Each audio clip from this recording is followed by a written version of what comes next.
New town, new school, new lessons. It's all so confusing.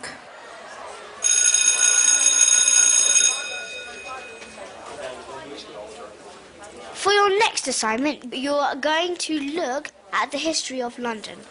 I want you to tell me a story set in London and its history.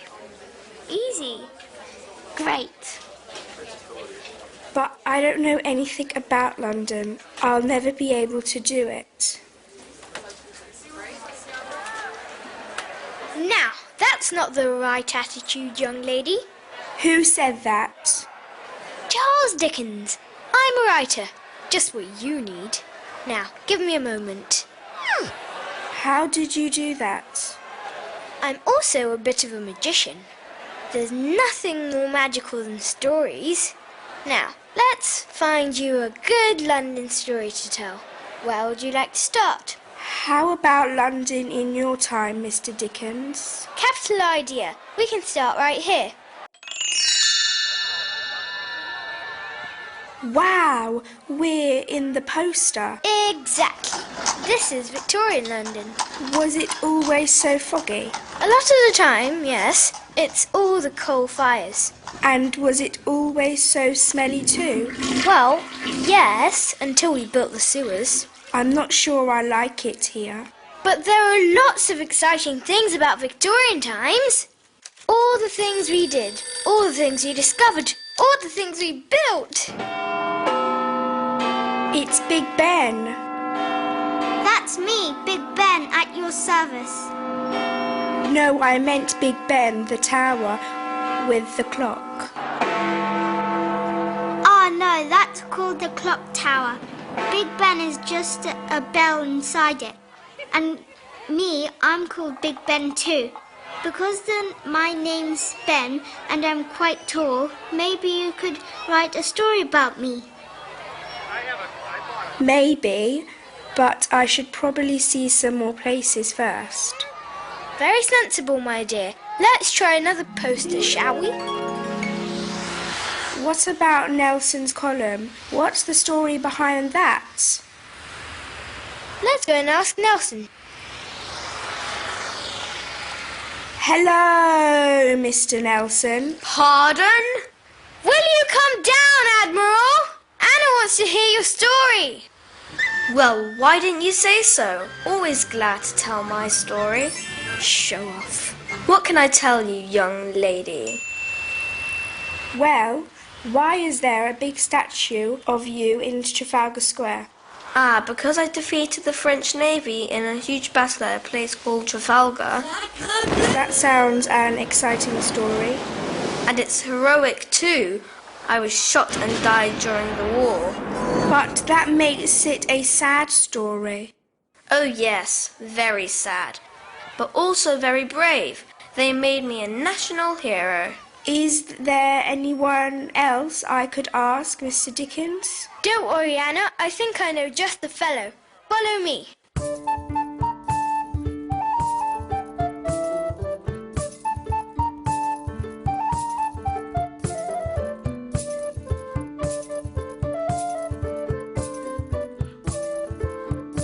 William Shakespeare, our greatest writer. No one knows a good story better than him. Hello, Will. Hello, Charles. And who's this you've got with you? This is Anna, and she needs a good story about London history. I'm sorry, I'm a bit busy at the moment. I'm working on a play. You write plays? Lots of them. I put them on here at the Globe Theatre. I even act in them. I could never do that. It's so frightening being in front of all those people. You get used to it. Besides, it's easy being an actor in your day. In my day, they threw food at you if they didn't like your performance. Poor you. I wondered why you had those rotten tomato stains on your jacket. Oh dear, I'm afraid last night wasn't my best performance. Anyway, I'm sorry I haven't got time to help you. I need to work out a speech for my play. How does this sound? Tubby or not tubby? That is the question.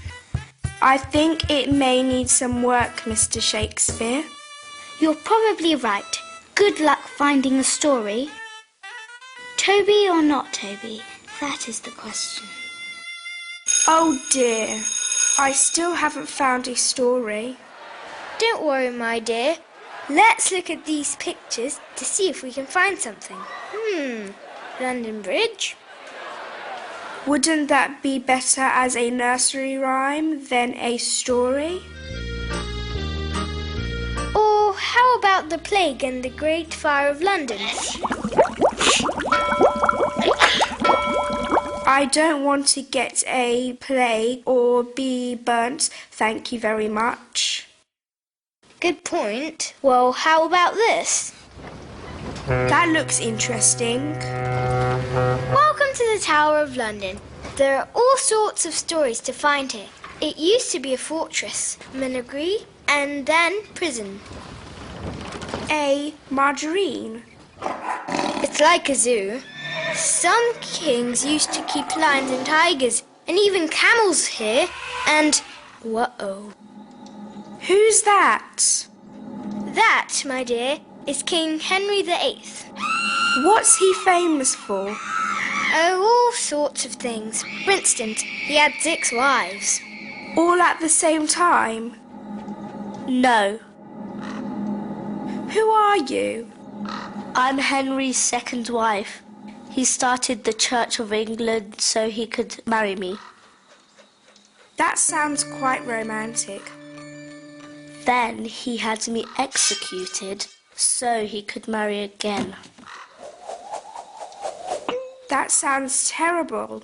It is, but not as terrible as my headache. But I don't want to write a story where people have their heads chopped off. I'd like to write a nice story.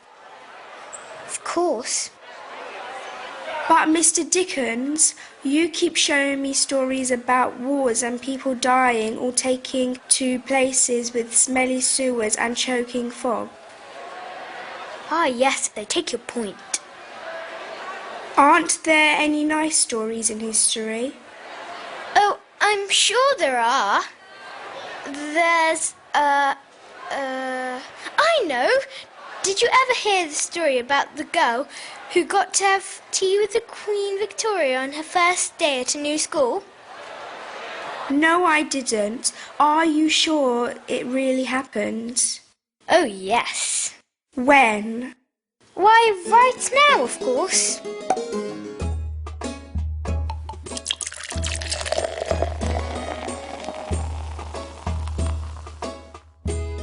Come along, Albert. We have a guest for tea. Excellent. Can I bring my Christmas tree?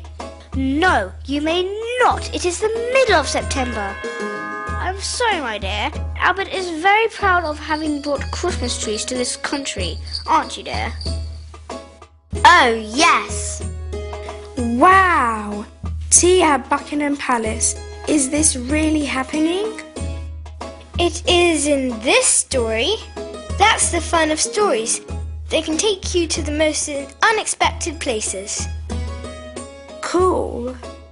Now, my dear, would you like a slice of cake? Yes, please. Now I've really got something to tell everyone at school.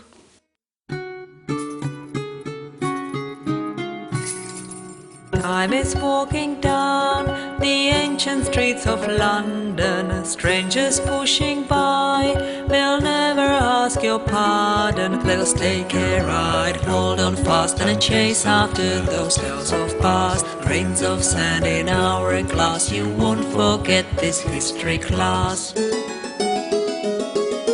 Time is walking down the cobbled streets of London. Lanes crowded in fog, slums become fun talk. Let us take a ride, hold on fast, and chase after those tales of past. Tick tock, hear the clock, you won't need a hat or fancy frock.